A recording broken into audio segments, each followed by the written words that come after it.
All right, today we're going to break down a really fascinating conversation between authors Sol Luckman and Brendan D. Murphy. And let me tell you, they get into some wild territory, unpacking this radical theory about the hidden architecture of our reality, our own energy, and, maybe the entire point of why we're even here.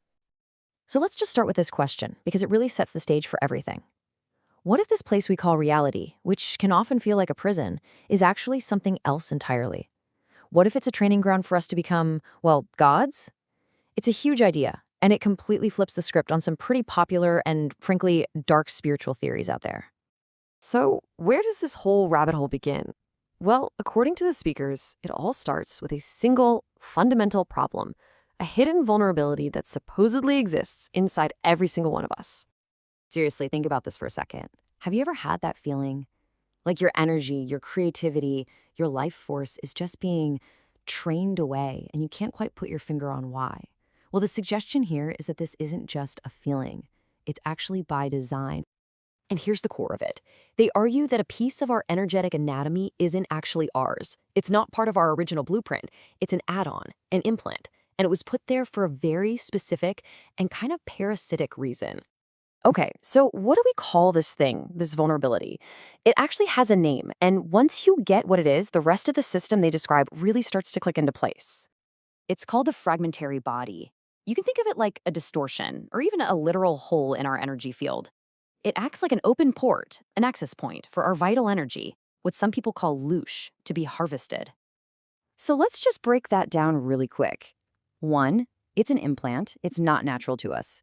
2, they say it's located right around our second chakra, which is our center of creativity and sexual energy.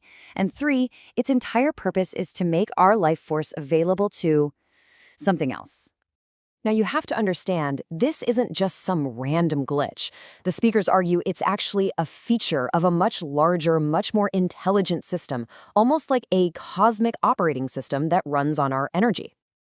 And this quote right here, it's from the work of Carlos Castaneda. It's pretty wild. It suggests that our very consciousness, the way we think and perceive the world, was kind of given to us, installed, you could say, by this predatory force. And this thing goes by a lot of names, right? The dragon, the demiurge, the Lord Archon, whatever you want to call it. The idea is the same. There's this apex consciousness at the top of a food chain, and it's siphoning up all the loosh, all the emotional energy generated by our trauma and drama. But this is where they throw a huge curveball. Most people think of this predator as some kind of literal alien entity from another dimension. But the speakers here suggest something different. They propose that this predator is actually the collective human mind itself, our shared operating system that has somehow become parasitic to its own users. So, if the system is real, and this predator is, in a strange way, us, then you gotta ask the big question, why? What could possibly be the point of such a difficult and seemingly hostile reality? And this right here is the pivot point of the whole conversation. Is this reality just a farm, a prison designed for maximum suffering, just so something can feed off us? Or is there something way more profound going on? So they borrow this beautiful idea from the poet John Keats.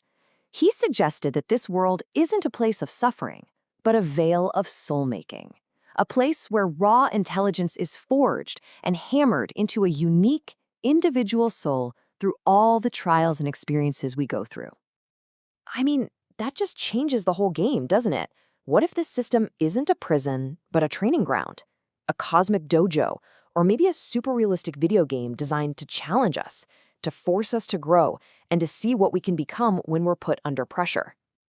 So if this place is a dojo, there are 2 main quests, you could say. The first is what they call individuation. That's about becoming a unique self, completing that classic hero's journey. But then there's the next level, matriculation. That's where you use the system itself to achieve a state of immortal consciousness and basically graduate from the game. Now, with this more empowering idea on the table, let's see how it stacks up against one of the most popular and, I gotta say, pessimistic spiritual theories making the rounds today. You've probably heard of the soul trap theory, right? The idea that we're stuck in a forced reincarnation cycle run by evil archons. It's a huge name. But this soul-making model offers a direct and, frankly, a much more empowering alternative to that narrative. And Brendan Murphy really doesn't mince words here. He calls the soul trap theory a new religion that's just built on the framework of old, disempowering religious programs, but with a new, slick sci-fi skin. And their main arguments against it are pretty clear. It promotes a victim mentality. It lets people off the hook for taking personal responsibility. And at its core, it's completely disempowering. The belief itself becomes the very trap it describes, making you feel powerless. And all of this brings us to the ultimate conclusion of their discussion, and probably the most important takeaway for anyone trying to navigate these massive ideas. I love this analogy they use from The Lord of the Rings. You know that moment when it seems like Frodo has been captured? All hope seems lost. And Aragorn just says, "I don't believe it. I won't believe it." He understands that his choice to believe in a better outcome is an act of creation.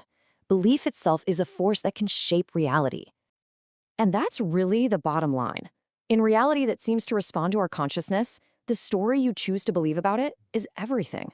You can choose the disempowering narrative where you're a victim, or you can choose the empowering one, where you're a student, a trainee, getting stronger every day. And so that's the final question we're left with. If you choose to accept this premise, that life is a training ground designed to forge you into something more, what's your next move? What lesson are you here to master today?